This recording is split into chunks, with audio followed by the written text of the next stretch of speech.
It's the DORK podcast. It's the DORK podcast. Rich Keith. It's the DORK podcast. Hashtag. It's the hashtag DORK podcast. Thanks for tuning in to another episode of Hashtag Dork. My name is Rich Keefe, joined as always by Davey Eyeballs. He is Rena Von Dina. He is promo code Ron Von D. All hail the king of ginger ale. It's Ryan. Davey, how are you? Not great. I didn't have a great weekend, Richard. Well, what happened? As you know, we've discussed at length that we were often refer to ourselves as the Sunburn Boys.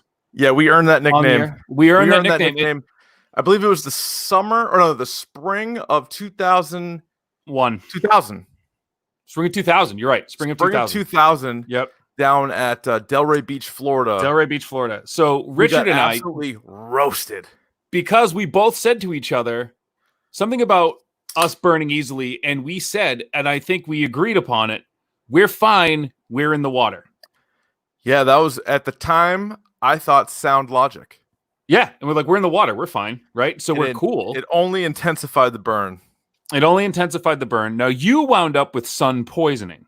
Correct. You literally were poisoned by the sun. You had blisters. You got physically ill. Let me down. It poisoned me severely about the face and neck. Yes. So I got it on my chest and back. And now what I've come to realize, Richard, I actually Googled this because this has been my whole life and I just assumed it was me and people think I'm lying. There is a condition that I have that I just found out about. A condition? Yeah. It's called Hell's Itch.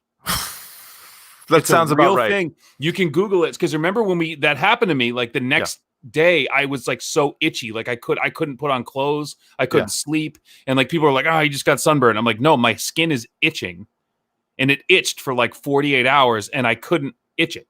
It was incredible because so we're down there at Florida. Yeah. We did spring training every other year in Florida, and obviously. Because we're very smart, we're able to go to a very good school. We're very good at sports. We're able to go to a good school. And so we're down there thinking the world's our oyster. That, believe it or not, Ryan, was the first trip I had ever physically made to Florida. Mine too.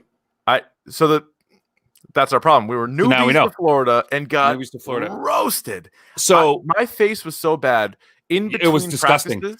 I would fill up the sink with ice water and just hold my face in it for as long as I could hold my breath. And I would sit in bed and try to not move. All right. So basically, to put a button on that, by accident, it happened again this weekend.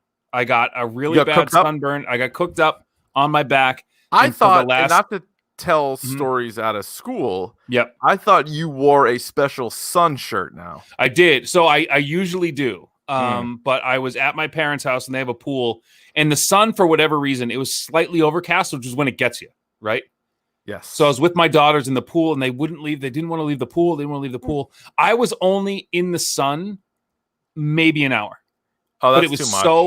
That's too much. No, but I was like 20 minutes, 5 minutes. You know what I mean? So it was like in and out. It's too much for me. I tried to put on as much. So anyway, I've spent the last day and a half itching. I'm okay. Man. I'm on the other side of it now. But if you look up, it is referred to as Hell's Itch most commonly. It is also referred to as the devil's itch, and then like honest to God, or it's called like suicide itch because people are like, and it's a very understudied thing, but 5 to 10 people who get sunburns experience it, and I'm one of them. Well, I'm sorry, Ryan. So I haven't really slept what in it the is. last 2 days. I know what it is now, and like that sucks. It sucks. It sucks so bad because all you want to do is enjoy some outdoors time, but you can't. And I can't. Like the sun is our enemy. And it was the first time in 12 years together that my wife has actually seen me go through it. Yeah. And she's like, I thought like you were just, pale and like didn't like the sun. I'm like, no, it's really bad.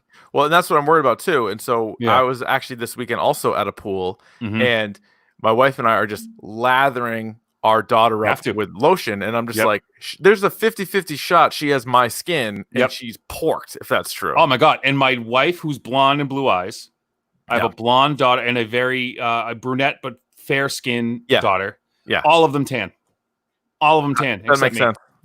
My wife's whole family they think I'm the biggest baby, but I'm like really like this is like the sun's our excruciating. Enemy. Yeah, the sun is our enemy, and the sun is also undefeated against us. Oh my God, not even close. Like it's we haven't really. It's not even a point. I would call it a rivalry, but we haven't even made it. I will tell you one more son story, and then we can kick off the podcast. So my wife and I were going to Mexico for our honeymoon. Nice. Wow. Hey, I went to Mexico too. About a month before, my wife's like, you should probably go get like a base tan. Like you should probably just so you don't get absolutely nuked when you're down there. Like you should probably go. So she was going tan, as one does before you want to look tan for your wedding. Tanning beds are, sorry, they're awful. They're the worst thing. Yeah. So I walk into this place where my wife and all of her sisters go. She knows the guy, and he's like, honestly, dude, he's like, I'm not even going to take your money. He's like, you should have started this like 6 months ago. He's like, it'll do nothing for you. He's like, I'm not even going to. He turned me away. I was turned away from a tanning establishment. He's don't even bother. You've been thrown out of an eye doctor and a tanning book. And the guy was like, I was like, well, what do you want me to do? He's like, find some shade, man. He's like, honestly, he's like, don't bother. Dude, I'm telling you, me and my wife did a trip before we were married. We went to Aruba. Yeah. And had one happy island. Love that place. She's tanning the whole time. It was amazing. I would go back in a second. Yeah. And I was just out there under my little palapa. I'm like, I go, honestly, the risk versus the reward here. Nope. What? I'm a slightly darker hue. Yeah. No thanks. What does it matter? Then I'll swim for 20 minutes and then I'm back into the shade. I'm back in. I get enough color just mowing the lawn here. Exactly. Fuck the sun. So anyway, Ryan, I actually have a bit of a would you rather. Okay. I mean, last time we've tried a would you rather, it didn't go our way. But here's sort of one that I've had. Okay, I don't know if you've been following along at all with like the coronavirus. It's I can't miss it. Yeah, coronavirus is just knocking people across the country. Now, I read somewhere. Now, this may have been updated, but I read somewhere that the company Pfizer is making some headway in a potential vaccine. Of course they are, as they should. And they're going to sell it to us for $100 a pop. We can continue. Let me ask you this. Yeah. Would you rather just wait it out until we get a vaccine from somebody else, which might not be until, say, next spring, next summer, God only knows. Or I can give you the vaccine right now, but you would have to be with a rock hard erection all the time. For a year 24/7, 24/7 boner. Because I'm guessing Pfizer may be sort of a side effect. Yeah. They're the Viagra people. Yeah, sure. Side effect, you are stiff as a board, 24/7, 365. Can I tuck it into my waistband? You do whatever you want with it. Do whatever you want with it. Will this vaccine be effective? 100% effective. I can promise you'll never get the coronavirus, but you're always hard. I can't do it. I'll wait till the spring. Can't do it. Come on. But right now, I'm an educator by I can't walk around like full tent pole. You can lose the mask. No mask. But you don't have a mask. No, if I'm walking around, tell you what, if I'm walking around with a boner 24/7, I'm putting the mask on for people to know it's me. I'm leaving the mask on. Peace of mind, though. You know that you won't get coronavirus. I'll wait till the spring. Yeah. Give it a couple trials, see what's what. I work with children. What if do that? What if they'll play it forward, play it out? Yeah, it's the only vaccine, and they're like, listen, we've tried it, but we can't get rid of the boners. What we do? We then normalize boners. Yes, finally. That's finally. We can finally. I don't have to be ashamed of it. We're not. 14-year-old Rich Keefe can live in a world where everybody is the same. My buddies from home and I talk about all the NRBs, no reason boners. Remember no reason boners? No reason boners. You just sitting in class, just like teacher, and that's obviously when you have to stand up, right? Look, no reason boners, man. That happens all the time. All the time in high school. My wife. One of the things she was fascinated about no reason boners, and there was a thing on the internet, like on Instagram, some girl was like blown away by the fact that guys have to take their pants to their ankles when they go number 2. Yeah. And I had to explain to my wife why you had to do that, because you have to, not to be crass. We don't want to work blue here, not to be crass. Yeah. You get this tucking that happens when guys poop. When she's like, what? Well, what do you want to do with it? Like, not only that, but like most of the time when you poop, you pee. A lot of time, you little ace deuce. Yeah. Little ace deuce, She was like, wait a minute. Yeah. You tuck it between your... I'm like, yeah, you have to. What else are you going to do with it? What else are you going to do with it? Where else is it going to go? Well, apparently women just pull their pants to their knees and they're fine. Yeah, it's all under there, though. I don't know. Yeah, I know. That's why I don't really know how it works. We can't do that. Yeah, There's a lot of... I've never actually seen it. Yeah. I've heard good things. I've actually get even still to this day. This is also crass. AC Slaters. Sometimes you get naked. No, I've never AC Slatered. I'll get road boner. No reason. Just driving. It's the vibration. It's the vibration. Is it? Yep. Yeah, just cruising around. You're playing like a person, place, or thing, or you're just having a discussion, and then all of a sudden you're like, our boy the fridge. Of course I do. He and I used to work for the moving company, and he would sleep in the back of the pack van, face down. And anytime we'd show up to the site, because he was face down, laying down, we get up at like 5 o'clock in the morning to go on a move or whatever. Yeah, always he's adjusting, tucking, because every time the vibration got him in the back. So anyway, to let the record show, you would say no to a coronavirus vaccine right now if it meant 24/7 boner. Well, yeah, I would say no to that. Ryan, you say, "Oh, I'll wait till the spring." Hate to be Debbie Downer, may not be the spring, maybe later. Well, but you said you might have to wait till the spring. Right now, I feel like that might be best case. Yeah, that might be best case. But all right. Until we normalize boners, I'm staying away from it. I hear you. Yeah. All right, wait till we get to the news. This week in Dork. That gif every time. Brian, did you see the Boys Season 2 teaser trailer? I did. This is the most anticipated show of 2020, without a doubt. Ever. Maybe ever. I have such a short memory. More than Captain Marvel. I can't wait. The season 1 was so good. And then this like they're coming out swinging. Yeah. Oh, yeah. Because they tweeted out, we talked about it last week. They did like the first 3 minutes of season 2. And then this was just more of like a trailer of like a whole bunch of stuff. And it's just, I can't wait. So September 4th, we'll get the first 3 episodes of it. Perfect. Awesome. Just in time. Just in time is right. Mm-hmm. We also got a teaser for Halloween Kills, the sequel to the new Halloween that Danny McBride was a co-writer on. Mm-hmm. And they also pushed it to 2021, which is not a surprise at this point. Not a surprise, but it should come out on Halloween. And this was, this was like a 30-second teaser of just all the women, Jamie Lee Curtis, her daughter, and her granddaughter, just screaming because the fire department was on its way to put out the fire. And Jamie Lee Curtis was saying pretty emphatically, Ryan, to let it burn. Yes, don't put it out, let it burn. Yeah, she wanted it to burn. Which so she's the homeowner, it's her right. Yeah, that's a good point. Yeah. This news just came out today that Star Wars is going to have a new series, animated series on Disney Plus coming out next year, all about the Bad Batch, which was from the Clone Wars. So it's a spinoff from the Clone Wars. It was a story arc for the first half of the last season of the Clone Wars. Pretty good. Pretty entertaining. Those guys are awesome. So they're clones, but they're not they're like the first batch of clones that aren't like perfect yet.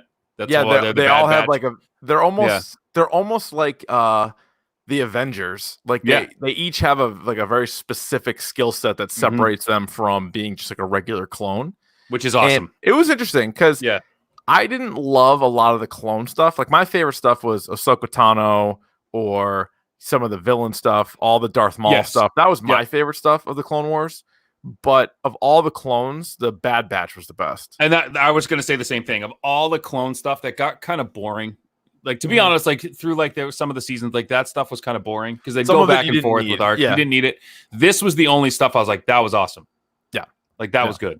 So I'm glad that they're getting their own show.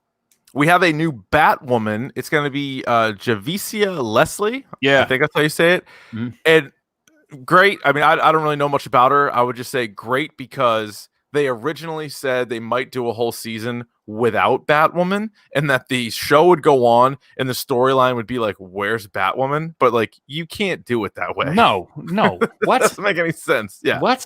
So at least they maybe they're just we're thinking outside the box. What if we had a Batwoman show? Yeah. Without Batwoman. Nah, man, you need Batwoman probably. Get out of here with or you would just call it something else. Call it something else, yeah. Ryan, The Old Guard is on Netflix now. It is the newest movie to come out here in 2020 with Charlize Theron. It's actually a comic book, which I never read. I think Greg Rucka never read it wrote it. But it looks good, and it's getting good reviews. So I saw it. Yeah. And At best, it's good. It's definitely not great. It's one of those one, or to me, I would say of the Netflix originals that have come out. Yep. It's probably better than The Five Bloods, but it's worse than Extraction. Huh. Okay. That's personally where I would rank it. I'm curious to where other people. It's 2 hours long. I don't know if it needed to be necessarily. There is some good action scenes.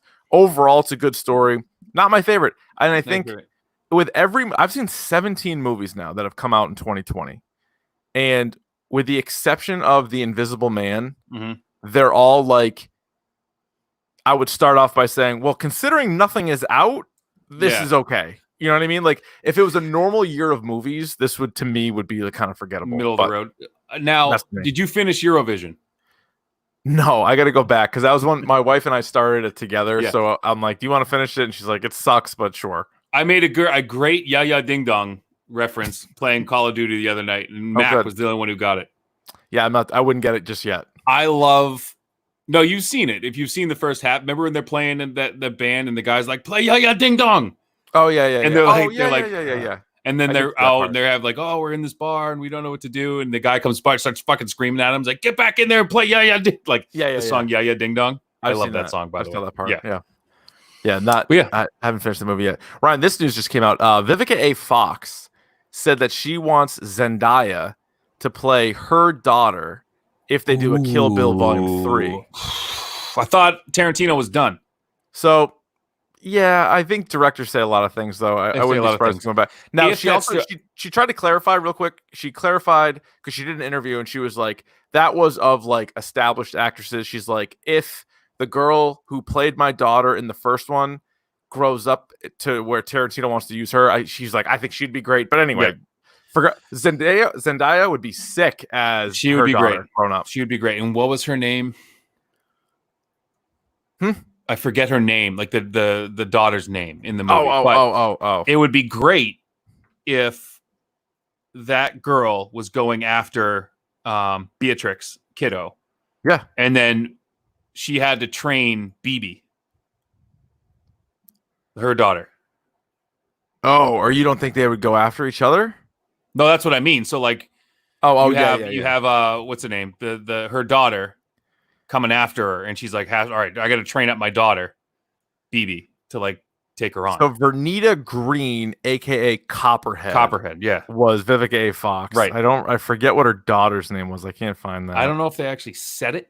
They might have actually. But either way, yeah, that'd be pretty sweet. good. Mm-hmm. The other thing, Ryan, have you seen any of this Amber Heard versus Johnny Depp lawsuits? So there was this thing that I saw that she posted a bunch of pictures with his lunch, which was like basically like whiskey and like 3 lines of Coke. And then she put like a picture of him like passed out in his office with like weird socks on. Is that what you're talking about? No, I mean, oh yeah. Well, yes and no. There's a lot going on because you remember originally it sounded like Johnny Depp was the abuser. Right. Then do a 180. It sounds like Amber Heard was the abuser.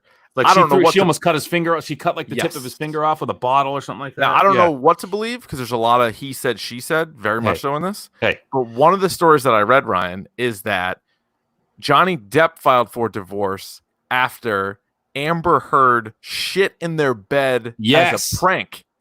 As she pranked him. She got him. The classic got you. Hey, did you see that shit in there? That was mine. And it was something like he lost like $650 million in like a lawsuit or something like that. And that's when she attacked him and started like abusing him. And then she shit in the bed. This story is crazy. It's crazy. Bananas. Yeah. And then did she have a 3-way with Elon Musk and oh my God. His nothing would surprise in the world today. Richard, I don't even know. I am getting to the point now in this world that we live in. Nothing surprises me anymore. Oh, you can't be surprised. Oh, you can't be surprised by anything. No. Like, did you read the story, the ladybugs with what's his name? The senator? Ladybugs. Shit. Yeah. You mean with Jonathan Lindsey Graham. Just Google Bing Lindsey Graham ladybugs when you get a second. Okay. And that was news that came in and left. It was just like yeah, it was just here we go. Like just murder Google hornets. Just Google it. Yeah, murder hornets were there. Oh, there's hornets that can murder us now. Oh, that's not even like the worst of my problems right now. UFOs 100% Crazy. exist. Come and gone. Come and gone. No one cared. Nope.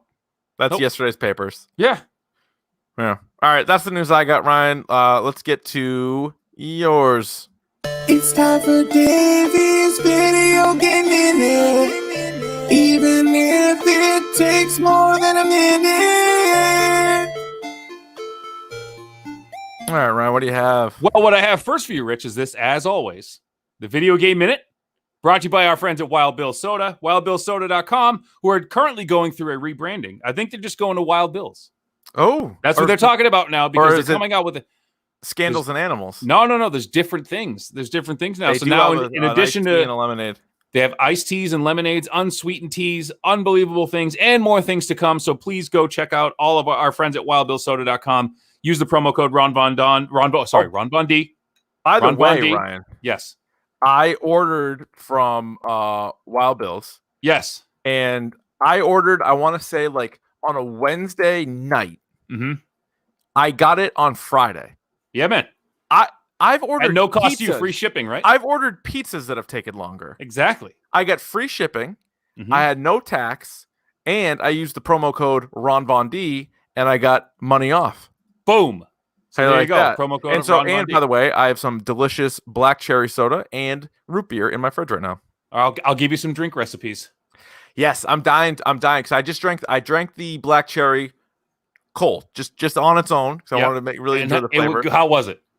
Delicious. I loved it. And I'm waiting for a nice time to have myself a root beer float. Okay, there you go. That's a perfect way to do it. So anyway, what do you have today? Okay. So today, a lot of stuff. So first and foremost, we have a new stream schedule that came out that was put together by Dr. Joe, Shime, and I. So I am going to be on Tuesday, Thursday, Sundays, and I have lineups for all of those things. So it's team or tournament Tuesdays, depending on what it is. So it's either Call of Duty or some team sport kind of thing. Thursday is Throwback Thursday, so we're doing either retro games or platformers. So I love me some retro games. So it's either retro games or games that look retro. Yep, either way. I like either that way, a lot. Right? And then Sunday Scaries, which we do either like an action game or like a scary game on Sundays. I like a scary game. You know me, I like to be scared, but I do get scared. And then I'm like, I wish I wasn't scared. We were playing Days Gone, which was last night. So that was a little bit. So that was good. So and we do have going on this week the whole stream team, the whole Mac and the Dork Gooniverse has another. I fucked that up. Goddamn, the whole goddamn thing. So we got another Warzone tournament going on this week. Nice. So Shime, actually, as we speak right now, Shime and Mac are playing their matches. So good. Make sure you go and check out all that stuff. The big news. So on that end, on Sunday we'll be streaming the Ghost of Tsushima, which comes out this week. Oh yeah, the much anticipated Sucker Punch game. And they which is actually really cool. They came out with a mode that they're calling Kurosawa Mode, which the game is basically, it looks like an old samurai movie. So you can play the game in like black and white, like that sepia tone. So it actually looks super, super cool. That'd be pretty cool. Yeah. So I'm going to play it in that. There's a big Ubisoft event today where they did, there's more stuff from Assassin's Creed Valhalla, Watch Dogs Legion, their game Hyperscape. And did you see the trailer for Far Cry 6? Yes, I did. Oh my God, does that look cool or what? Gus Fring. And like I said in a tweet, it might be the best big bad this century. Yeah, I think that's actually what would be a good episode. Yeah, like who's the best bad guy? Best villain since 2000? Yeah, he's got to be up there. Gus Fring is so good. I think The Mandalorian season 2 might solidify him too. And he said, now that I'm on that show, he said, like, my next step. They're like, well, so the next step would be like Marvel, right? And he's like, absolutely. Like, that's in my mind, like, that's the next. Doctor Doom. He would be an incredible. He would smoke it as Doctor Doom. Incredible. I think he could do Mephisto. It'd be a little weirder, but I think he could do it.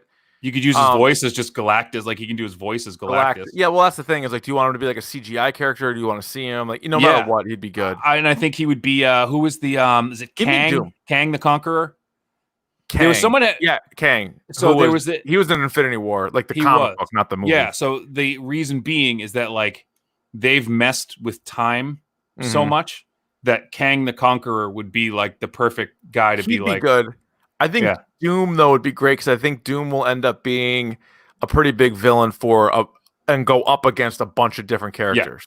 Yeah. So I think that'd be pretty good. So that's great. That's Cool. Far Cry 6. And so in other video game news, get this, Richard. Somebody paid $114,000 for rare, unopened, original Super Mario Brothers cartridge.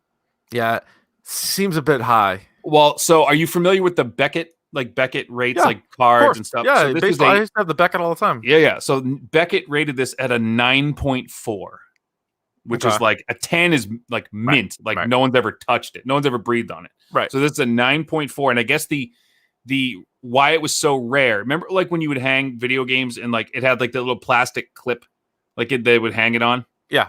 Like on the rail. This had the original cardboard cutout hanger thing on it.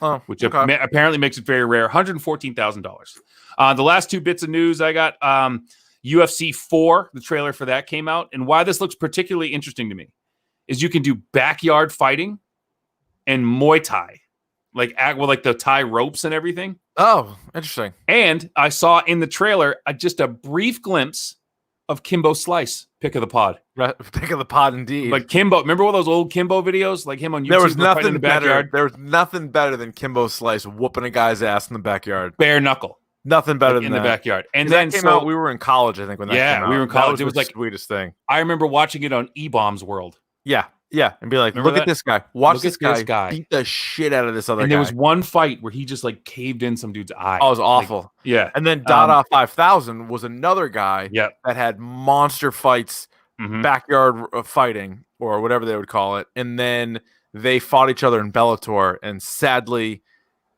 they were just both out of shape, and it was it was not great. But it was not great. Yeah. But the other people, they have Anthony Joshua and Tyson Fury in the game too. So actually, like big name heavyweight boxers. Cool. Big, So I used to love the Fight Night games. Like those were they were good. fun. Yeah. Those were so good. So some of the best games that EA made, Fight Night was so.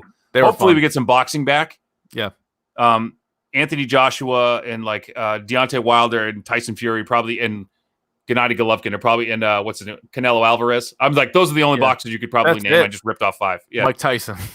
And Mike Tyson, who could? Did you see him fighting? Yeah. He could, 54 years old. Wasn't he going to fight Holyfield? That was like sort of the thought. Like they're both in good shape still. And then what's it, that stupid shithead YouTuber?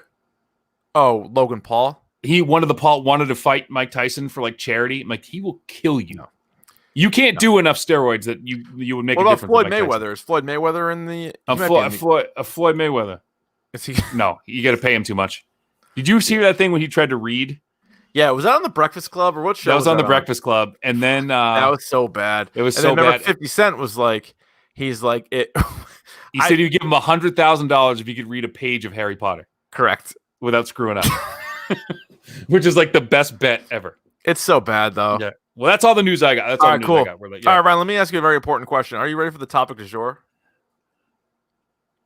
Well, I'm glad you asked, because today it is The Last of Us Part 4, video game for a PlayStation 4 exclusive. Yes, you said 4. It's Last of Us 2. You said The Last of Us 4. Let me have it back. Have it back. Yeah, we'll fix it in post. Wait, let me say it. We'll fix it in post. Well, I'm glad you asked, Ryan, because today it is the topic of the day, and it's The Last of Us Part 2, which is a PlayStation 4 exclusive. Yeah. Came out, I want to say, 7 years after the first Last of Us. Yes. Which was a PlayStation 3 game, and then it was remastered for the PlayStation 4. Fucking numbers, man. What are we doing here? We have, in the history of this fine podcast, we have done, I believe, like 5 video game standalone episodes. Batman Arkham Knight, Overwatch, Spider-Man for PS4. Shit, that might be Red Dead. Red Dead 2, I think. Yeah. That honestly might be it.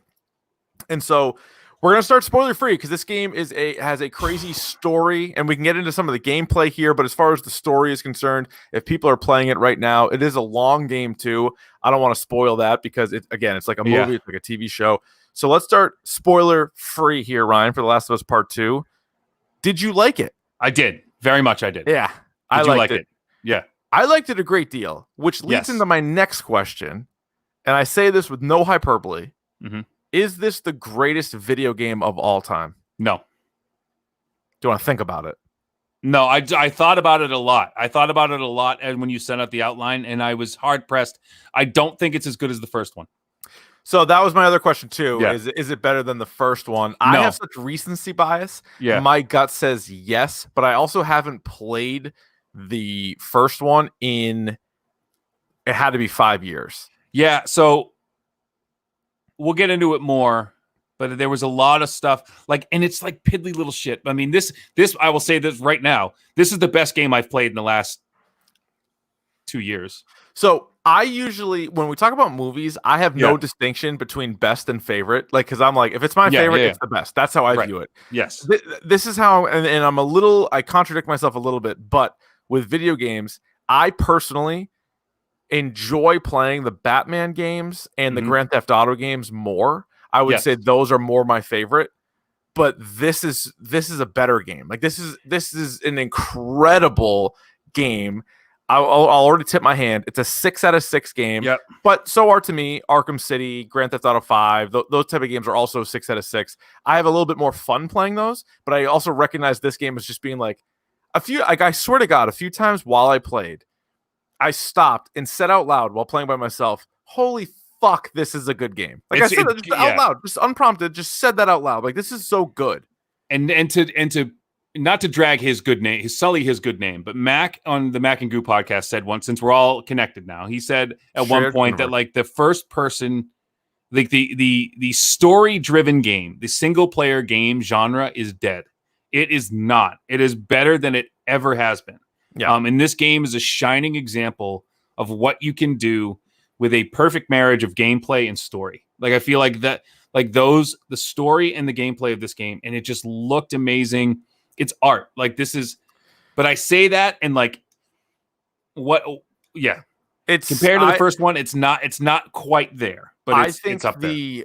The story to me is what really blew me away. Again, I have more fun being Batman. I think most of us would. I had more fun being Spider-Man, but the game itself, I just the reason why you keep playing is because you're like, how are they going to tell the story? How are they going to finish the story? Where are they going with the story?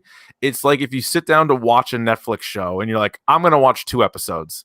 And then 5 hours later, you're like, shit, I guess I can watch one more. That's what playing The Last of Us is. And the story itself was a very, very good one and a complex one. Now, it was so complex. It made you think. And I'll fully admit I'm a dullard. I'm not the brightest bulb in the world. You are not. Come on. This game, it makes you think and it makes you reflect. It makes you feel, as corny as that is to say. Oh no. And how hard is that for a video game to do that? Other than it's rare. It's very rare. And I don't play as many games as you. I literally play the Batman, Grand Theft Auto, Overwatch, sports games, and old Nintendo games. So I never am moved to. Now I didn't cry. I'd tell you if I did. I didn't, but I could see how people would while they played this. Yeah, and one of the things that I found myself doing is when the game ended, I just kind of sat there for 5 minutes. In my pants. No, I just kind of sat there like this, just staring at the screen, just absorbing kind of.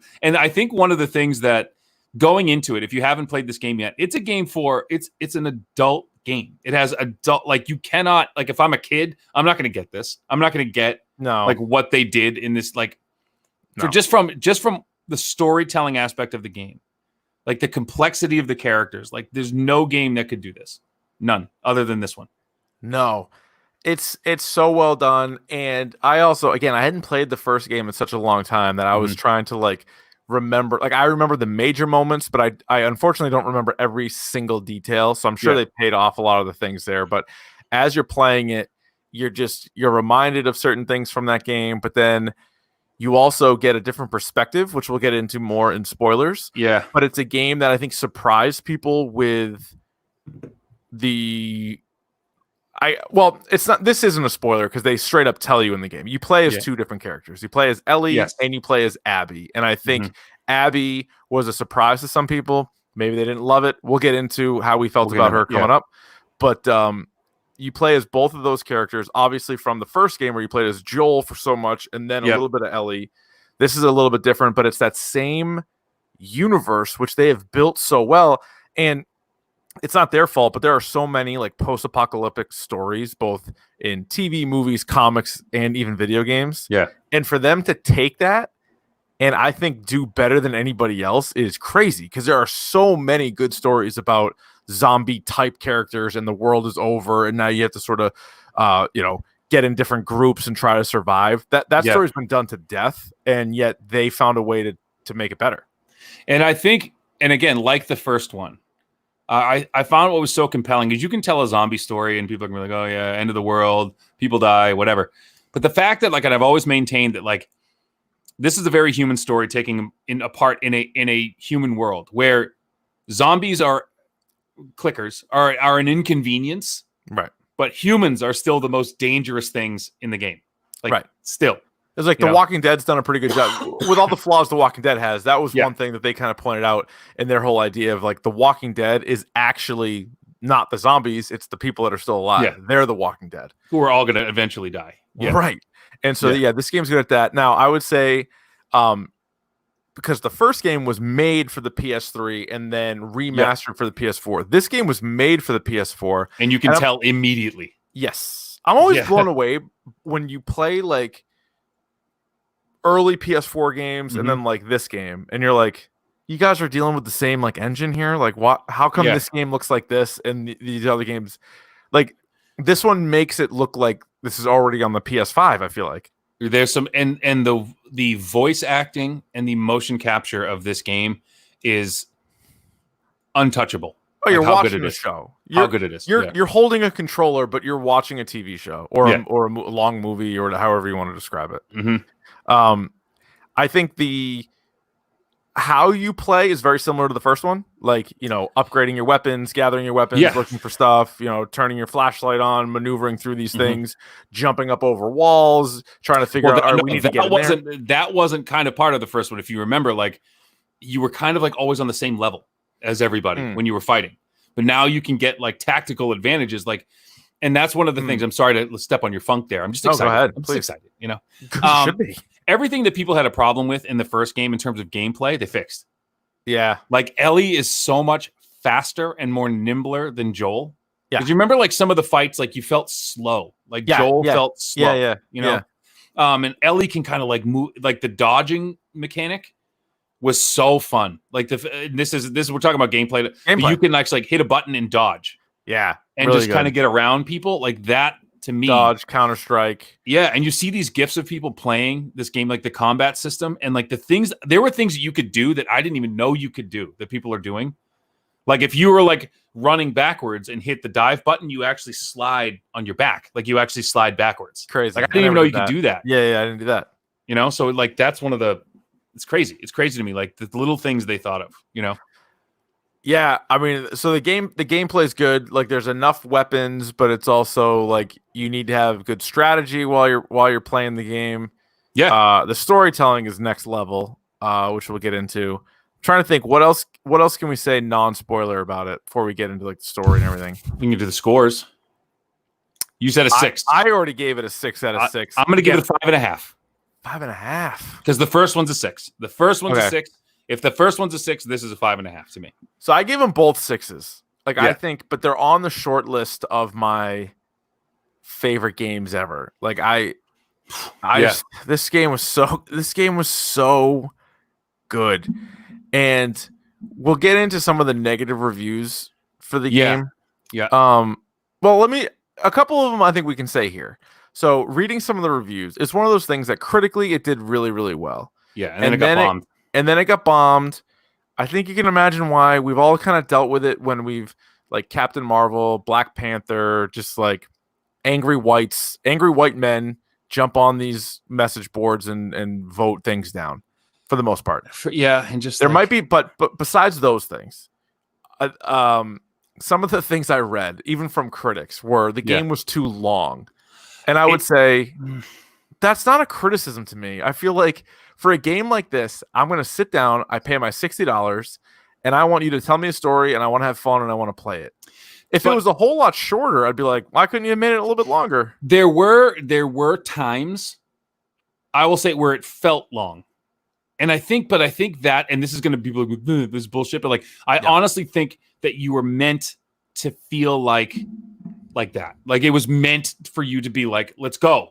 And there were times where, like, the story would slow you down. and say, like, we have to take a minute, we have to take a breath, right? Yeah. And it allowed room for those slow moments to really get to know who these characters are and what they're doing, right? Yeah. But it, like to ask, and I think that's think of like video games that are now like, you just think of you're a character, you're a singular character, and your mission is to get from point A to point B, and you kill everything in your way. And there's no repercussions. There's no consequences from any of that. It's just like, I'm the good guy. I have to get there, and I'm going to go through everybody in front of me. Right. And this game takes that and spins it on its head, and be like, that's not how the world works. And if you're just talking storytelling, and if the first game was a movie or a TV show, again, to say it's a movie, it's kind of tough because that's a lot of hours of gameplay. So let's say it's a great, well done series. It's like 2 seasons of a show. And you're like, that is perfect. Very difficult to follow up. There are not many sequels that match or outdo. And I know you're not saying it outdoes it, but I think at the very least, you have to admit that it comes close to matching the first one.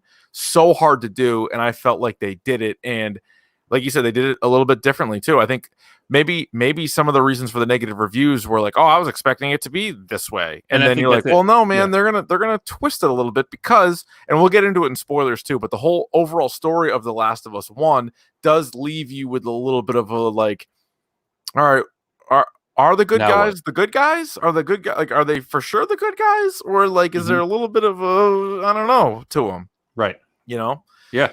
All right, so I'm giving it a 6. Davy's giving it a 5.5.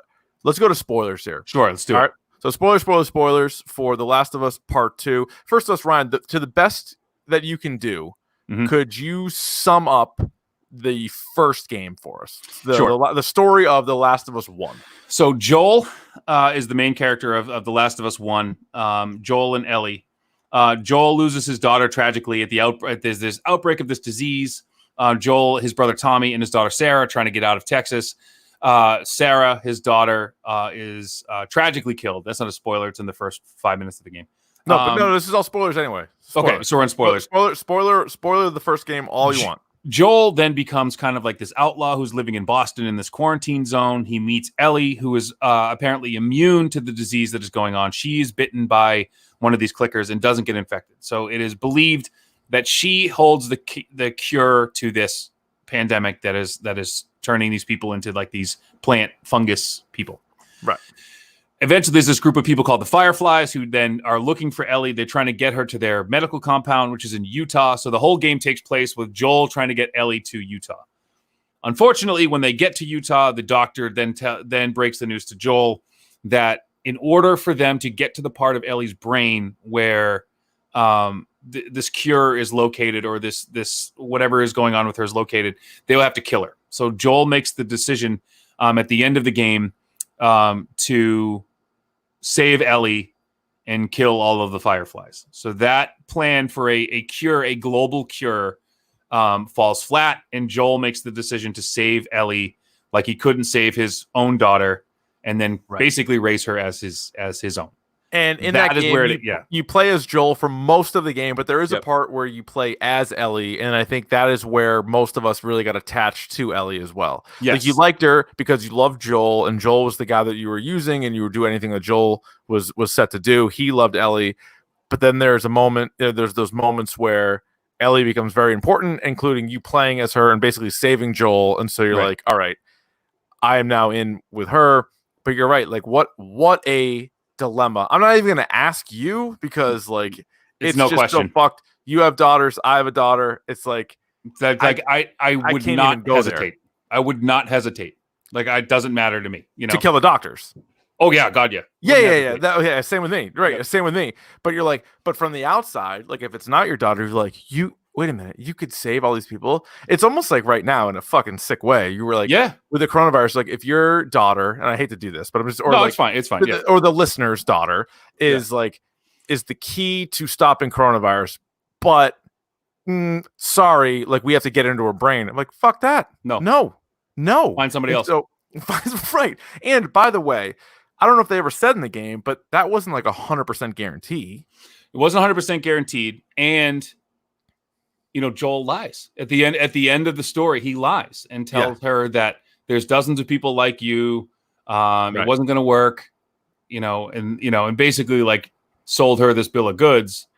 And basically like, he lied. He lied, and flash forward, to now we're into part 2. So now they're in what, Jackson, Wyoming. Yeah. Wyoming. And it's like 5 years later. And something like 5 or 7. Yeah. 7 years later. But then Ellie finds out kind of the truth, right? He finds out the truth, and he kind of pieces it together. Like the story does a really good job of kind of jumping back and forth. So that was one of the other criticisms that I read. I didn't feel this way, but I read it, is that all the time jumping people were upset with. I loved it. I thought it was great. It rounds out Yeah, and if you didn't have that, first of all, I think the game's too short. And second of all, I just think that was so good because you would get close to something. You're like, all right, there's about to be a breakthrough. And then it jumps back to like 5 years earlier, 3 months earlier, whatever. And it's just more story building. And like, me, I love Tarantino. Tarantino's always messing around with the timeline. Like, I think it's good. And I thought you get a lot out of that. And you're sort of seeing how Ellie and Joel's relationship continued after the first game. Yeah, and you also get what's equally as important is you're introduced to Abby as this person who's like, holy shit, is she a fucking badass? Like, she's a badass, and like, but then you get the other side. Like that, and I think that is such an important thing for people to understand, is that like you can't just go around killing people and doing whatever you want. Like, you can't do that. You can't hurt people and expect you to be seen as the good guy. Right. Especially when, again, they weren't just killing clickers or the zombies or whatever. They weren't just doing that all along. They're killing people. And so when you find out that Abby's father was the doctor that was looking for the cure and was like, obviously he didn't want to kill Ellie. Played by Billy Riggins, by the way. Was that? That's Billy Riggins. Billy Riggins? Yeah. And so he's like, I have to, like, this is what we have to do. And then Joel obviously kills him. And then so pretty early on in The Last of Us 2, you get Abby and a group of the wolves. She's now a part of the wolves. So now like the Fireflies don't exist anymore. Yeah. Fireflies are cooked. So you have the wolves, you have the Scars, you eventually get like the Rattlers or whatever we'll get to. Yeah, we'll get to them. And so Abby's a part of the wolves. They track down Joel, Tommy, Ellie, and all of them. And they fuck them up, and they just bash Joel's head in right in front of you. And so early on, I think everybody playing the game was so pissed, and you were like, let me control Ellie or Tommy even, which they don't let you do in the game, and I will kill all these wolves. I will kill this Abby person. I don't want to play as her, and I'll kill all of them. Boy, was I surprised, Ryan, that as we're playing the game, you end up playing as Abby a lot, and so they do a great job of doing. So then 50-50. Ellie has to go to Seattle. That's where the wolves are. So she tracks her down. So that Ellie has 3 days in Seattle. Abby has 3 days in Seattle. Then there's like the whole meetup. As I'm playing as Abby, I ended up loving her to the point where I never thought I would say this. Preferred Abby over Ellie. Yeah, and I was team Abby all the way. You were team Abby all the way, and isn't that a fucked up thing? And I always say, how many times have I said on this podcast that the best villains, quote unquote, are the ones that you actually get to? You make sense. Like, it makes sense to me what you're saying. We mentioned it a bunch. Killmonger from Black Panther. Yeah, imagine if they did even more Killmonger, where like they told the story even more from his side. You might even be like, I'm even more on this guy. Like, wait a minute. Like, he's bringing up a lot of good points. Like, that's a one-sided shitty villain. Like, it's almost a joke now. Like, the villain was like, I'm going to take over the world. It's like, and you're like, why? And you're like, doesn't matter. Suicide Squad. Like, we're going to bring darkness to the world. Doesn't why? Make sense. Doesn't matter. Doesn't make sense. It's stupid. I'm a bad guy. This is so good. And then you're asking yourself, all right, wait, so are Ellie and Joel kind of the bad guys? Kind of. Like in the grand scheme of things, they are. But then again, if you put yourself in Joel's shoes, you and I would both do the same thing. So I think it's so fucked. And that, given the time that this game was released, given what's going on, I think the most important thing that this game does is like, you need to see other people's perspective. You need to be like, someone mentioned in the chat, the best word, like empathy. You need to understand why I do the things that I do and why I am the way that I am. and there's a responsibility. Everything I do affects everyone around me. And and again, being a parent, like everything I say and do affects my kids. Everything I say and it affects my wife. It affects my job. It affects everything. And like having, it's just like actions have consequences, right? And that's like that's being like completely reductionist and boiling it down to like the simplest thing. But like I said, I mean, play Doom, right? Right. All you do is and fucking great game. Like, love it. It's awesome, right? But you blow through that game, killing everything in sight. And at the end, you get to be the hero. Like, that doesn't work like that. Right. Like, you harm people who have families, who have loved ones. And like that matter. Like in this game, that matters. It's so crazy though, how it switched for me. Yeah. But isn't it crazy that you play as Abby before she kills Joel? Yes. Yeah. So like you have this like connection to this character and you're like, oh, I kind of like, because she's so much, if Ellie is like a cat who's like nimble and like get around people with a knife, just like fucking Abby is a sledgehammer. And like, depending on how you like to play, you play them two different ways. Oh yeah. You come to understand this character and the things that she can do that Ellie can't do and vice versa. You start to get like a feel for her and then you're like, fuck her. Right. And the game did that. They made you do that. Yeah. Oh, they made you play as the person who killed Joel. Yeah. Which was an amazing thing to do. It was. Yeah. Let me ask you this. Now, I feel like the game probably made the right choice because it was their story and it was not a choose your own adventure. But the original confrontation. So after the 3 days in Seattle for both characters, you have Ellie versus Abby, and you're actually controlling Abby. Now, yes, one thing I did think was weird was that you couldn't just run full go at Ellie, because I feel like Abby would overpower Ellie. Yeah. But anyway. But you would like miss it. But like, but anyway, no, but my question is, I thought that they would at that point in the game give you the option. It'd say like I think L2 play as Ellie, R2 play as Abby, and it's a fight to the death. And you have to then choose sides. I kind of was waiting for that, and I at that point would have picked Abby. And you never got it.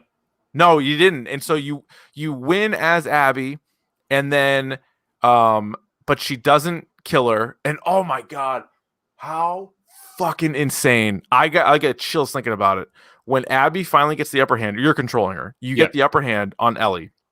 You had already left Tommy for dead, or so you thought. And then you grab Dina, and you're about to slit Dina's throat. And Ellie goes, she's pregnant. And Abby says, good. Good, because at the time, Ellie had killed Mel. Correct. Who was pregnant with Owen's baby. But didn't know. Didn't know it till after. Pregnant. But it doesn't matter. That doesn't matter. Like in Abby's mind, that doesn't matter. And she goes, good. And like that, like. And then was it Lev was the one that was like, don't. Whoa, yeah. Don't. And the other thing too is like there was this moment that was crazy where they finally see each other in Seattle. And Abby says to Ellie, we let you go. We let you live and you wasted it. Yeah. Like you could have just let this go. Yeah. And just been done with it. Like eye for an eye. Like he killed my dad. I killed him. We're done. That's what's like, so fucked about the choice at the end of the game. Because twice, Abby could have killed Ellie. And didn't. Easily. When she killed Joel, they had the upper hand. Ellie was on the ground. There was more wolves there. Could have killed Ellie. And Abby said, nope, not going to do it. And there's because Joel's the guy who killed her father. So that's all she thought. I'm going to kill this person. Then after, and she even says to Ellie, like, you killed all my friends. You killed all my friends. Yeah. And the game does such a good job of like, you as Ellie kill those friends before you even care about them at all. And then you go back and you're living the days through Abby and you're like, wait a minute, that's the girl I killed. That's the guy I killed. I killed that guy. Yeah. And it's fucked. But so to me, that's twice. And this is why I ended up hating Ellie by the end of it, which again is crazy, is Tommy shows up. Tommy should be dead, by the way. Tommy should be dead. By the way, how fucked was it that like at one mission, you were like, there was a sniper and you're like, oh, we got to kill this sniper. I knew that was everybody. Tommy too. And you knew it was Tommy the whole time. Tommy. But it didn't matter because when you saw him, you're like, That was one of the tougher runs for me. I died a bunch on that run, like Tommy can shoot in the garage, and like because the combination of him shooting and then all the clickers coming at you, like that was tough. That's the other great thing about this game too. It was just hard enough. So I played on whatever the mode was that it comes at. I think there's like 5 total modes. I played the one in the middle, and it's like perfectly. It's challenging, but you can do it. Like that's what I need. Like I like the Bloodborne, not for me. So fucking game like this is for me. It's not frustrating. It's challenging. It's not hard. I can't do it. So Tommy shows up to Ellie's house. She and Dina and Dina's child, or their child now, it was with Jesse. They so JJ is the kid. And they're there. They're living on a farm all by themselves. They got all these animals. They're having a great life. Yeah. All things considered. And then Tommy shows up and he's like, I think I know where like Abby is. And fucking Ellie leaves. And I was just like, that to me, that's when I was already team Abby, but that's when it confirmed it for me because Abby could have killed Ellie twice. Easily killed her twice. Could have killed Dina. Yep. Could have really finished off Tommy. Didn't do any of that. And then Ellie's like, I'm going to leave my basically wife and daughter or son, I mean, and I'm going to trek my ass down to Santa Barbara. Fuck that, man. No. And like, that's the thing. Like she couldn't let it go. And like, that was the whole problem, the whole game. But again, like, and this is going to go on forever. Like this is, and you get that feeling that like, she doesn't have the choice. Like she's never going to make the choice to stay home. So she's never going to make the choice because like. So do you think she's still going to go after her again? No. When the game's all said and done? No. Because then they fight. And I'll tell you what, I didn't like fighting as her. No. I didn't like fighting. Because not only that, you're in the water.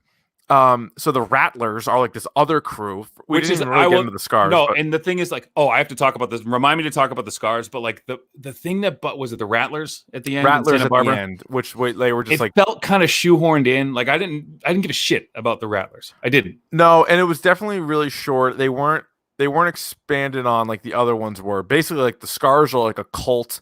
The wolves are like in a way the Fireflies kind of. Yeah, they're like an offshoot of the Fireflies. Kind of like And then but it was basically just a point to sort of like get Lev and Abby, and then you go through their little compound pretty easily, and then they're on the beach and she's like being like hung up there and you cut her down. So she's they did a good job in the game too. Like she was clearly like emaciated. She wasn't as strong as she was before. Endgame Abby was tough to look at. Hard to look at, hard to listen to. And then they fight and fucking Ellie has a knife and you're like cutting Abby. I'm like, I don't want to do this. I don't want to do this. And the whole thing of going to Santa Barbara was like, I just don't want to do this. Like this, I didn't want to do it. That's like it's the they did that on purpose. I know that was a choice that like we're gonna make you do Abby. it. I'm like, leave Abby alone, man. I'm like, and then as soon as Abby and Lev got kidnapped, I'm like, I want to fight out as Abby or Lev, and then they're like, now you jump back to Ellie, and you're like, fuck this. And like, what's the crazy point? And then so they fight, and then Ellie kind of like lets her go, and then so she leaves. You don't know how she's gonna do. It's her and Lev because Yara died a while ago. There's some crazy scenes with Yara. And then Ellie's kind of defeated. She loses a couple fingers. She goes back home. Dina's gone. JJ's gone. Which she gave up 2 pieces of herself in order to do that, literally and figuratively. So she gave up her son and she gave up her wife. Yep. And that's indicated as losing 2 fingers. Smart. Like, I got a question for you. And our producer, John Anderson from Dale and Keefe, asked me this. He beat the game real quick too, just like you did. Did Abby know? I'm sorry. Did Ellie know that Abby's dad was the doctor? And we don't think that she did. I think Ellie was like, oh, I get why you're pissed at Joel because Joel prevented like the cure. But I don't think she realized the personal connection. I don't think she did either, but she's like, there was a moment which is also frustrating because you're like, maybe if she knew that, she'd kind of get it more. But she also said like, and the other thing too that really bothered me was like, Ellie was pissed at Joel because she said my life could have meant something. Like my life could have mattered, right? And like, Yeah. So Ellie in her mind was like, I should have died. Yeah. I should have died there. Like she was mad at Joel. How fucked is that? And she's like, I would have. First of all, like you said, there's no guarantee, but she was mad at Joel for making that choice for her. Right. And that's kind of a like fucked up thing to carry around with you, that knowing now that you were it, you were the cure, and now she's hell bent on like throwing her life away. Like she like, because I think that's it. Like it doesn't matter. Fireflies are gone. The only people who could have done this, they're gone. You killed them. And that's why she's, and I think Abby at one point says to like Ellie, like your boy, I'm paraphrasing, but like he killed a lot of people, like a lot, Joel even did. More than just, And like when you meet Joel in The Last of Us 1, like after, like when he's in Boston, not a good dude. No. And him and his girl Tess are like gun running and like doing all sorts of shady shit. Like who knows who else they killed. Right. Because he doesn't need, they allude to it that like he did a lot of bad, him and Tommy did a lot of bad shit. Like when they were like after Sarah died. Right. You know, so it's like just the fact that they make you play the other side. And like you said, there's no choice. Like usually like a Resident Evil game, like you play as one character, and then when you're done, you'd be like, oh, do you want to play as this character and see the other side of it? Right. This was just like, no, you don't get a choice. Like this is just how it's going to be. And it's the same experience for everybody. And it's tough. Like it is heavy at times. Yeah. You're dealing with a lot of mature themes. What do you think of the Abby love making scene with Owen? That was unexpected, but welcome. Correct. But I love the stuff with Lev. I love the representation there and how Lev was this. What was her name before? Lily. His name Lily, and then went to Lev, and and how they were like basically thrown out of the Scars community. I forget what they call them, Seraphites. They themselves call themselves Seraphites. Everybody else called them Scars. I was reading a Twitter thread about the Scars, and they actually brought in championship and like world-renowned whistlers. And there are, if you play the game again, there are 20. And someone brought up a point. Was it Nuclear Monkey brought up a point? Did you notice that all of the non-playable characters had names? All of your enemies had names. Oh yeah. Like that's fucked. Yeah, they're not nameless. They're not faceless. They're people. Like that's done on purpose. Like, they make you kill dogs. How'd you feel about the dog stuff? So fucking did you avoid dogs? No, dude. Another reason why I didn't like Ellie. You only kill dogs as Ellie. That's true. Because Abby has dogs. Abby is the one, like the wolves had dogs. Yeah. So you as Abby, you get to pet dogs and throw balls for dogs. Mm-hmm. Ellie's the only one that I killed him with, and I only did because like they were going to sniff me out, and the mission was going to be over. So I'm glad you brought that up. Another reason I didn't like playing with her. The Scars, they have 26 unique whistles. It's an actual language that the game developers put in, and some of them are like call and response, just like checking in. Someone's like, I saw something over here. Like you can tell, like some are more intense than others. Yeah, and you can tell. And they did. Not only did they do whistles, but they did multiple variations of whistles. So like you said, so like if someone just like, hey, I think I saw something versus like, I saw something, like that whistle, it's the same, but it's a different pitch and a different like, it's crazy. But like they brought in people to like record different whistles. What did you think they're talking to each other? What we were led to believe of their leader, like the Scars leader? I mean, that's, it's all like peace and love. And then what's amazing too is this whole theme of like perspective and this whole theme of like empathy comes up, because it's like you get the story of the wolves and the Scars, and both sides are like, well, you started it. We had a truce. They both claimed to want peace. Right. Yeah. You get Isaac's perspective. Isaac's the leader of the wolves. Mm-hmm. But what was also crazy is so Abby is like one of the best wolves and has killed so many Scars. Yep. And then it's that moment where Yara and Lev save her. Mm-hmm. And then she kind of flips on it. And all of a sudden. And then you have her people being like, what are you doing with her people? Right. Her own people turn on her. Because like, what are you doing with them? Crazy. Yeah. And so that's like, I think by the end of the game, why you identify more with Abby is she's grown. I 100% did. I couldn't believe it. She's figured it out, and she doesn't want to do this anymore. I know. Whereas Ellie won't stop. And that's the difference in perspective. Like you have Abby who's just like, I get nuts. And I just want to be done. Like I just want to be done with it. And Ellie won't let it go. Well, and Tommy makes that worse too, because she doesn't go to Santa Barbara without Tommy. No, and Tommy said, like you said, and it's his brother, and he's like, I can't go because he's like limping around. Yeah, and he's like, you got to see this through. So do you assume that Dina just went back to Jackson? I think she had to have. Must have, right? Must have. And I think. Do you think Ellie's going there? No.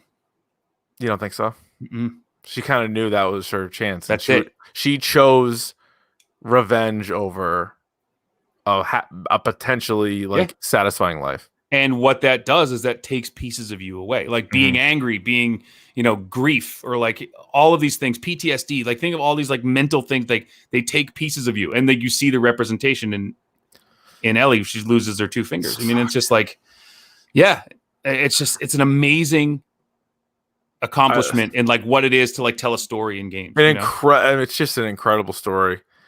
Yeah. I liked Owen. The character of Owen, I thought he was pretty good, although sort of tough. He went from Abby to Mel, then kind of back to Abby, and then didn't really know what to do. Yep. And what was crazy too is he was the one that was like, "Oh yeah, Santa Barbara, Santa Barbara, Santa Barbara." Yeah, and I just like, yeah. It's like, what's next for Abby and Lev? They were going to what they thought were the Fireflies. So there's like one Firefly camp left. And remember, the guy says on the radio, he's like, I'll see you soon. Yeah, but was that the Rattlers setting them up? Or was that them? Or do you think there are some? I think there are some Fireflies left. Because I didn't know if that was because she was like got all excited and then they were like right onto her, or like they just happened to be in that area. They just happened to be. I think they just happened to be. They weren't in the area. Like fucking with her. Okay. No. Because remember they get Ellie too briefly. Yeah. So, but again, I thought they were a little shoehorned in there. They kind of were. I think they were looking for like, all right, how do we end this? How do we get like a confrontation that's a little bit different? And it was sort of like Ellie being like, I'm not gonna let them kill her. I need to kill her. Type of deal. You're like, all right, pretty interesting.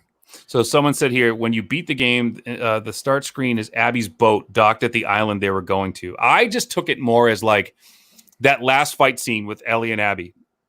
It's in a fog. Like the whole, like you can't see anything. Like it's just the two of them and it's gray and it's murky and whatever. And then at the end, the credits roll, you get back to the title screen and it's sunny.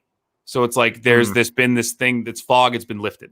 Like you understand at the very, like you at the end, you finally get both of their perspectives. Like it's not. Did you like the ending? Did you think it was a good ending? Like the fact that Abby, Ellie, and Tommy are all alive is kind of surprising. It's kind of surprising, but how many people died? You know what I mean? So like, so many. I mean, Mel, Joel and Owen and Jesse Mel and Owen. Wait, like Owen died, right? Yeah. You killed Owen died. Yeah. They got Owen the same time they got Mel, Jesse. Yeah. All of Abby's friends, like the whole crew. Well, it's that funny was there because when Joel like died. Abby's friends, you kill them before you get to know them. So like some of them I wasn't sure. Like Mel obviously stood out for obvious reasons, but some of the other ones you weren't really sure because you're just like Ellie and you're going through and like you're looking for Abby and like you know who Abby is, but the other characters you don't know. Was it Nora? Nora was the other like scientist. Nora. And then there was like her. Hector. What was the guy's name? I forget, but there was you kill like all her friends, and that's why she's like, you killed all my friends. But then it was cool though because you get, I forget the guy's name, but the thing with Tommy, like Tommy kills him before you really get, and then there's a scene right after that where like him and Abby are like walking through the stadium and they're like getting food and they're talking, and you meet the guy's dad. Oh yeah, and you're just like, oh fuck, like you know how it ends. Yeah, it's nuts. Yeah, I'm just like, they do a good job. They did a good job of the game. It was just, I mean, it's as good as it gets. I think. It's just. Anything else in the game, Ryan? I mean, we literally you could talk about it forever. I could talk about this forever, but I think. Do you remember any of the toughest parts to you? The toughest part for me was Ellie killing Mel. And no, what about gameplay wise? Oh, the toughest part. Okay, so the hardest part. Yeah. It's always when like because you always want to be quiet. You always want to, but when all hell breaks loose. And by the way, the Rat King.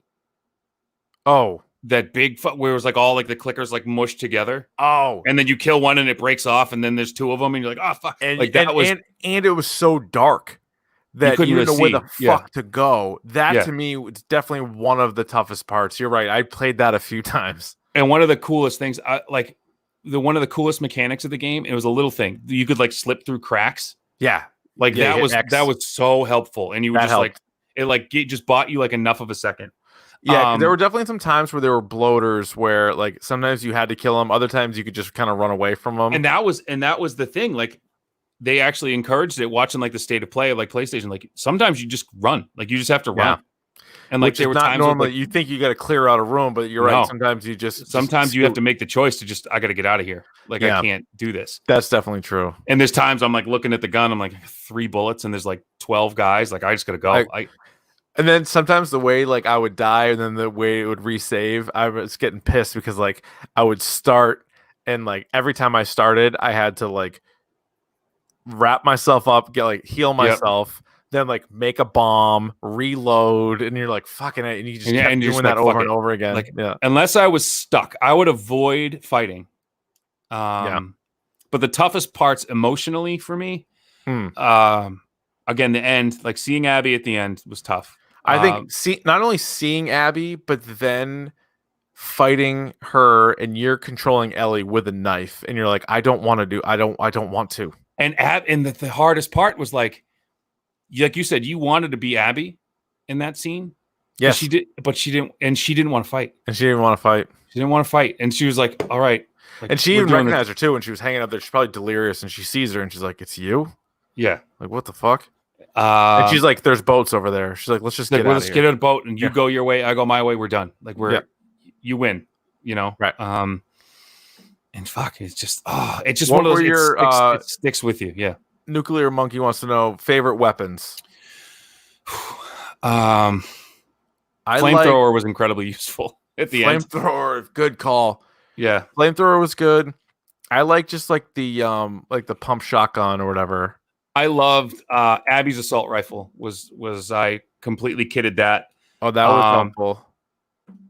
I didn't like it at first, but then on some of the things, I ended up getting good with the crossbow. Yeah, and, like, just so you could like pick off like 5 guys without even like making a sound.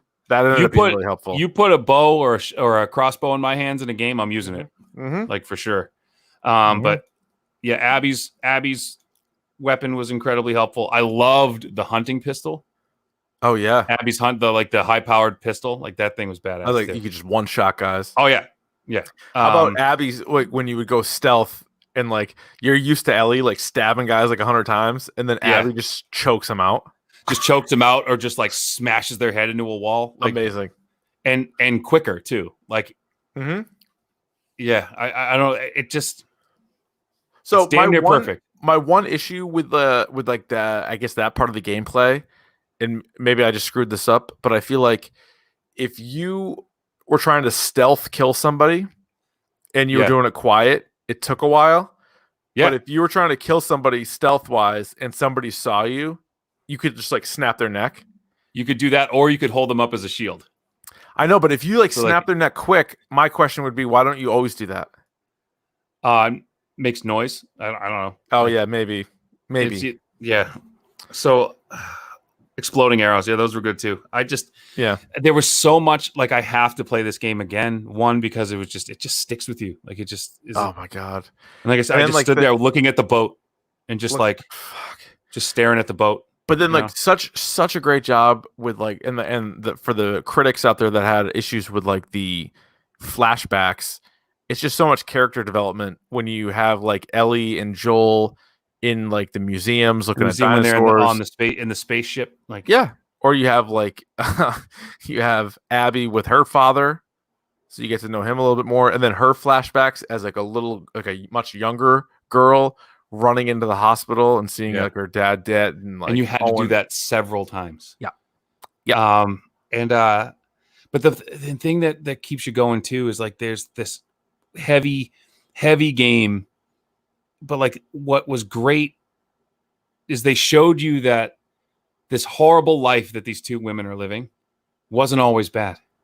Right. Like there were these beautiful moments in this game that these two characters had with people they loved, and why it mattered. And like I feel like that flushed them out a little bit more, you know. And but just goddamn, man, I could talk about this game for hours. We did this with Spider-Man too. Like we little definitely things. Oh, there's so much more. I mean, it's basically like a 25-hour show, but also with gameplay. Like we could definitely do 3 episodes on this, but I also just think, you know, at one point, to what you were saying, like Ellie is with Dina and they look like they're happy, and they're Abby, like there's a chance that maybe her and Owen go off together to like Santa Barbara, and you're like, in the hey, sailboat, like, you guys are gonna make it work here, and then it's just like, nope, because of just like Ellie's revenge tour, and like the whole thing is just it's crazy, crazy game, awesome game. And then so like the thing that fucking broke my heart too, as you know, a guitar player.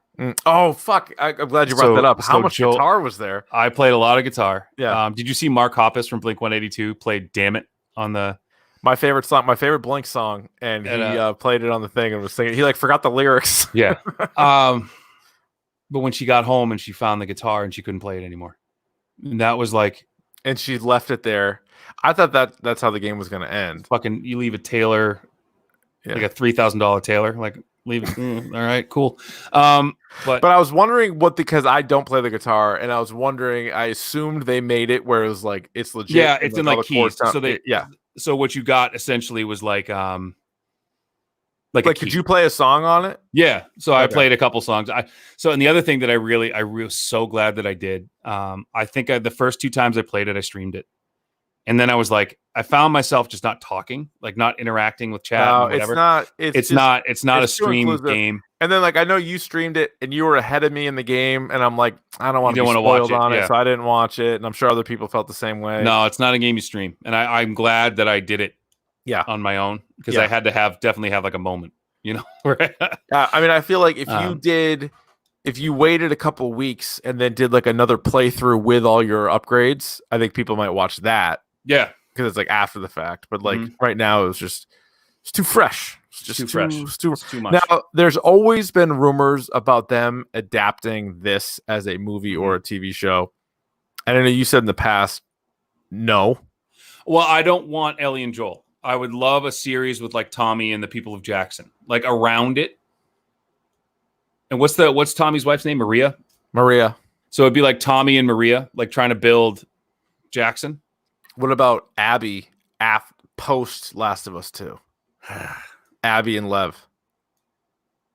Yeah, and there's always that threat of like, Ellie.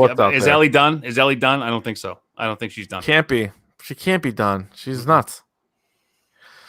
Fuck. But this fuck, man. It's a brilliant story. It's a game. Let us know what you guys think at Dork Podcast on Twitter, and probably easier, dorkpodcast@gmail.com. If you have longer thoughts, let us know. We loved the game. It was crazy. Lived up to the expectations too, which is it was just hard to do. It's been the most anticipated game for a couple of years because it's been pushed back a little bit, and it lived up to it. It was awesome. So, anything else? Last of Us? Play it. Okay. Buy a PlayStation and play it. I mean, this is like, like you gotta have like Microsoft. Like, there's not even touching. They're not even touching PlayStation's exclusives. No, not even close. The 2 best games I've played in the last year are Spider-Man and Last of Us 2. Mm-hmm. So, fucking great, man. Kind of it. All right, let's go. Pick of the bomb. All right, it's time for the pick of the podcast. Ryan, would you like to kick, receive, defer, or defend a goal? I will kick. All right, I will receive. This is kind of a cop-out because it's also a plug for next week's episode. Yeah. My pick of the podcast is The Unsolved Mysteries, as it is back. It is on Netflix. It is 6 total episodes. Actually, I have 1 more to go. I'm out of order. Watched 2. I've seen 5 out of 6. Mm-hmm. I got 1 more to go, but we are going to do an episode next week on it, and we may or may not be joined by our murder mystery squad, as we should be. And we'll go through this. So, Unsolved Mysteries, we all remember it as a kid. It is back on Netflix, 6 stories, and out of the 5 I've seen, they're all a little bit different. They're all very different. And so let us know what you guys think. So watch that right now, or at least between now and next week, and we will discuss it then. What do you got? To kickflip off your ideas, once you get done with Unsolved Mysteries, what I would like to have you watch on HBO Now or HBO Max or whatever you have is the series I'll Be Gone in the Dark. I watched the first episode. This is based on the Michelle McNamara investigation into the Golden State Killer.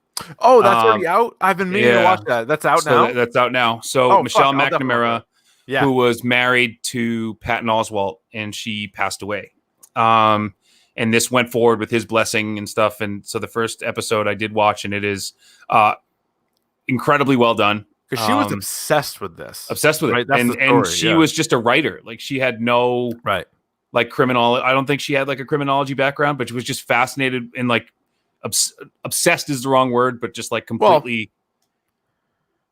More than interested. But this guy, more than interested. So this about the Golden State Killer who terrorized in the 70s and 80s, responsible for 50 home invasions, 50 home invasion rapes, and 12 murders. And they just recently caught this guy. It's fucked. It's fucked. Like, so if you're a fan of true crime, I mean, it doesn't get it's HBO and true crime. It's a great combination. Doesn't get any better. How many episodes is it? Do you know? 6. And so the first one just came out? Yep. All right. So I will watch that for sure. Mm-hmm. So definitely check that out for show. Very cool. You can rate, review, and subscribe to the podcast on iTunes. Tell a friend, tell a dork. We're everywhere, I think, except for Spotify. It's not really our thing. It's not our thing. It's a radio.com EEI thing. You can follow us on Twitter and Instagram at Dork Podcast. You can follow us or subscribe to our YouTube channel as well, where we stream our episodes live on Monday nights. Go to youtube.com/Dork Podcast. Follow Davey on Twitch, twitch.tv/RVonD. And of course, we are a part of the #Dork Shared Gooniverse. There's a Facebook page, so search us out there on Facebook. It is us, it is Mac and Goo, it is the Pop Culture Pile Driver with Rossi and Billy D, it is the Change My Mind Pod with Fryer and Wesley, also Davey, Shime, and Backcracker, Dr. Joe on Twitch. Yeah. So they do a good job on the Facebook page of letting you know when all the new podcasts, all the streams are going on. So give that a like or follow or whatever the hell is going on Facebook now. Just, do that. Anything else? Just, I'm like, I got to play video games now. I got to play The Last of Us again. So Davey's going to be streaming on Tuesday, Thursday, Sunday, and he's also part of the stream team on Shime's channel talking video games and video gamers. Speaking of Wednesday night, tomorrow night is the All-Star Home Run Derby for the Digital Red Sox. Don't think we slept another. We're still doing it. Oh, Dig Sox. Well, we haven't seen real baseball yet. You never know when they can pull the plug on that. So I'm still ready. Dig Sox are going on. So check that out. Again, subscribe to the Twitch channel, twitch.tv/RVonD. Ryan, you know what they say about wombats? They get those square buttholes.